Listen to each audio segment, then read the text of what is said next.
పెత్తందారులకి పేదవాళ్ళ మధ్య యుద్ధం అంట. ఏంటో నాకు అర్థం కాలే ఇది. అంటే ఏం చేసినా జరిగిపోతుందనుకుంటున్నాడు. దేశంలోనే ఎక్కువ సంపద ఉండి ఎక్కువ ఆదాయం వచ్చే ముఖ్యమంత్రి జగన్మోహన్ రెడ్డి 510 కోట్ల రూపాయల సంపద.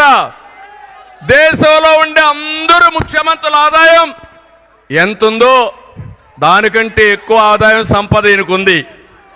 నేను అడుగుతున్నా, ఇప్పుడు 5 ఏళ్లలో మీ ఆదాయం పెరిగిందా? మీ ఆదాయం? ఆయన ఆదాయం పెరిగింది. ఎట్లా పెరిగిందో మీకు చెప్పాలి కదా. ఇప్పుడు చెప్పే ధైర్యం ఈ జగన్మోహన్ రెడ్డికి ఉందా అని అడుగుతున్నా. చెప్తాడా అని మిమ్మల్ని అడుగుతున్నా. తమ్ముళ్ళు, ఎక్కడ చూసినా దోపిడీ ఇలాంటివన్నీ చేసి ఇష్టానుసారంగా పెంచుకొని ఈయన వీళ్ళ మనుషులందరూ కూడా దోపిడీ చేసే పరిస్థితికి వచ్చారు.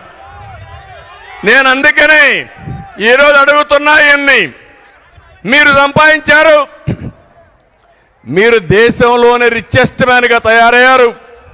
ఈ రాష్ట్రంలో ఉండే ప్రజలు మాత్రం దేశంలో నిరుపేదలుగా తయారయ్యే పరిస్థితి తెచ్చారు.